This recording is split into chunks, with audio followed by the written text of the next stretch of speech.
Alors bonjour à toutes et à tous. Je vais vous parler de mon mémoire qui s'intitule donc Étude de la discrimination du timbre chez le sujet presbyacousique et rôle de l'appareillage auditif. Je suis de l'école d'audioprothèse de Cahors et j'ai travaillé avec monsieur Bernard Hugon à l'élaboration de ce mémoire. Alors en introduction, je vais vous parler des 4 piliers qui ont orienté cette étude. Pour commencer, le timbre. Timbre qui permet de différencier deux sons joués à la même fréquence et à la même intensité. On parle souvent de la matière ou de la couleur d'un son et il possède des propriétés spectrales, temporelles et harmoniques qui évoluent toutes dans un espace multidimensionnel. 3 paramètres semblent essentiels dans sa perception. On a le temps d'attaque, l'irrégularité spectrale et le barycentre spectral qui définit la brillance. Différentes mesures ont été réalisées dans la littérature afin de quantifier sa perception, faisant parfois intervenir la reconnaissance d'objets sonores ou l'expérience musicale. Quant à la surdité, elle impacte la perception du timbre, bien sûr, avec la prévalence que l'on connaît, 466 millions de personnes dans le monde, selon l'OMS, 9% de la population française. Le plus souvent, cette surdité est liée au vieillissement naturel de l'oreille interne. L'appareillage auditif permet de corriger en partie cette surdité sur la base de différentes méthodologies de pré-réglage. Dans le cadre de la perception du timbre du malentendant appareillé, cette étude s'oriente sur la mesure d'un seuil de discrimination de brillance chez le presbyacousique à l'aide de 2 méthodologies de pré-réglage. Il s'agit de la différence juste perceptible entre 2 sons proches selon leur centre de gravité spectraux. Nalen L2 pondère les bandes de fréquence de la parole selon leur importance à l'aide du S2I, tandis que CAM2 possède un modèle de Sony différent qui amplifie la parole de manière égale selon les bandes critiques cochléaires. Alors pour le matériel, la population de cette étude est composée de 31 normo-entendants et 31 presbyacousiques. Un questionnaire est utilisé afin de les classer selon leur niveau d'expérience musicale, puis de les séparer en 2 groupes, les sujets dits musiciens, des sujets dits non musiciens. Un test de discrimination de la brillance est créé sur la base d'un stimulus de référence composé d'un fondamental et de 4 harmoniques. 32 stimuli de test sont créés en déclinant ce stimulus de référence selon sa pente spectrale et ainsi son centre de gravité spectrale. Chaque stimulus de test, S, qu'on appelle S, est alors associé à 2 stimuli de référence R, permettant de créer une piste à 3 sons avec 3 configurations possibles en fonction de leur position respective au sein d'une piste. La différence entre les centres de gravité spectraux d'une même piste constitue un intervalle de brillance. Cet intervalle est plus ou moins important en fonction de la piste considérée. 3 bandes fréquentielles ont été retenues, basse, moyenne et haute fréquence, avec des fréquences fondamentales respectives à 220, 440 et 880 Hz. Pour vous décrire la méthode, le plus simple, c'est encore de vous donner la consigne, qui est la suivante. À chaque écoute, 3 sons vous sont proposés. L'un d'entre eux est différent des 2 autres. Il faut me dire s'il s'agit du son placé en première, en deuxième ou en troisième position. Le test suit une procédure à difficulté adaptative où les pistes sont sélectionnées en fonction des réponses du sujet. Le seuil de discrimination de brillance résultant est déterminé par resserrement et moyennage. Le test commence par une séance d'entraînement, toujours, puis les sujets sont testés aux 3 conditions fréquentielles et à ces 3 conditions d'écoute. Je vais essayer de vous faire entendre la piste 20 de ce test.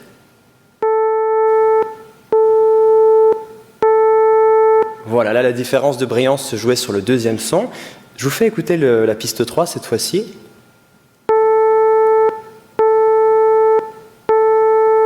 Moins évident, hein, le son à discriminer était également en position 2. Voilà.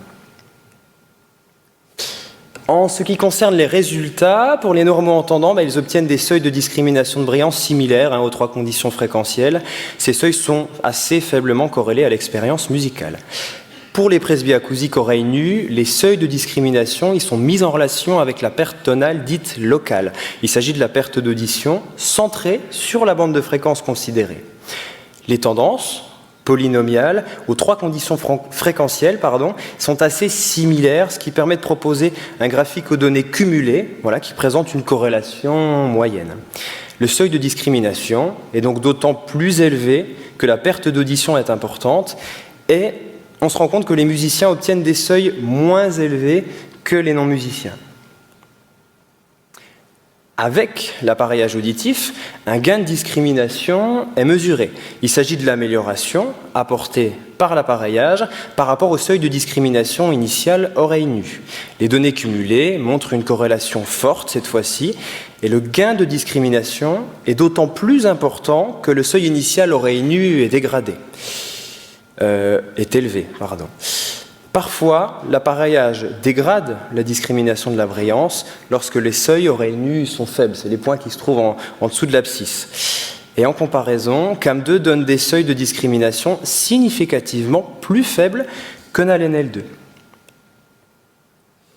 Alors pour la discussion, on peut dire que le seuil de discrimination moyen du normo-entendant ne correspond pas vraiment à ceux qui ont déjà été mesurés dans la littérature. Ce résultat, il semble dépendant des paramètres des stimuli utilisés comme la pente spectrale, typiquement le nombre d'harmoniques, ou alors l'intensité de stimulation. À l'image de la littérature, la perception de la brillance des presbyacoustiques oreilles nues, elle est d'autant moins bonne que leur audition est dégradée. Cependant, vous l'avez vu, les résultats présentent une certaine variabilité à pertes auditives égales. Ça s'explique en partie donc par le niveau d'expérience musicale, mais pas que. Ce qui justifie pour moi l'utilisation de ce test dans le cadre de l'évaluation de la perception du timbre. Et il pourrait s'agir de la durée de déprivation sensorielle ou de la pente audiométrique. Quant aux presbyacousiques appareillés, ils améliorent d'autant plus leur perception de la brillance que leur seuil de discrimination oreille nue est dégradé. Cependant, cette perception est parfois dégradée par l'appareillage lorsque les seuils oreilles nues sont assez proches de la norme.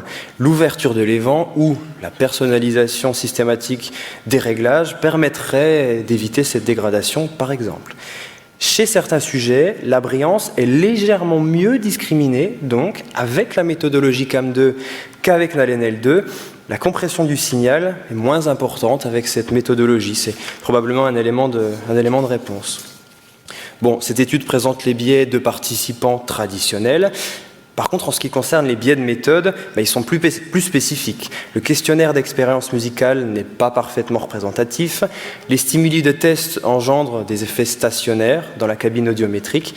Ils ne tiennent pas compte du prisme de perception de l'oreille humaine et ne sont pas linéaires au centre de gravité spectrale. Quant à la méthode, certaines configurations de position du stimulus à discriminer semblent plus favorisantes que d'autres et les gains n'ont pas été vérifiés en mesure in vivo. En pratique, un graphique peut être utilisé justement pour mettre en perspective les résultats oreilles nues et appareillées d'un sujet par rapport à la norme aux 3 conditions fréquentielles.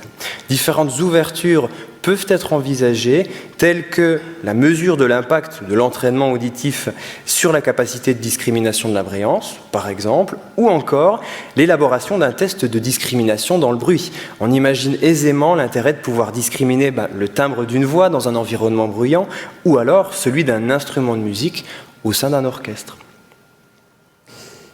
Et je vous remercie chaleureusement pour votre attention.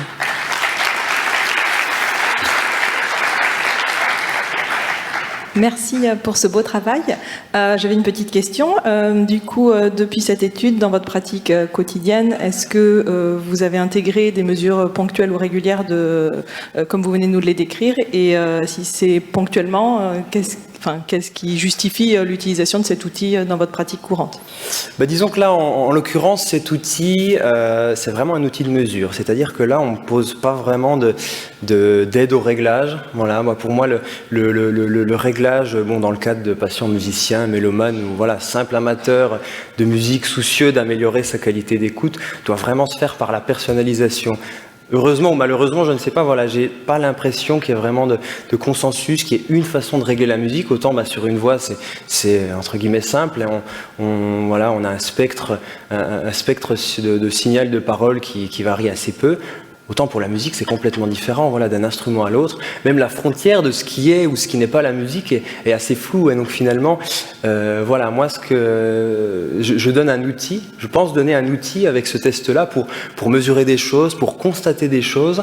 Après, voilà, donner des consignes de réglage ou une aide au réglage. Voilà, c'est tout un autre domaine que je trouve tout aussi passionnant, mais qui pour moi doit absolument aller dans le sens de la personnalisation. Ça me paraît essentiel. Voilà. Merci encore pour cette belle présentation. Merci à vous.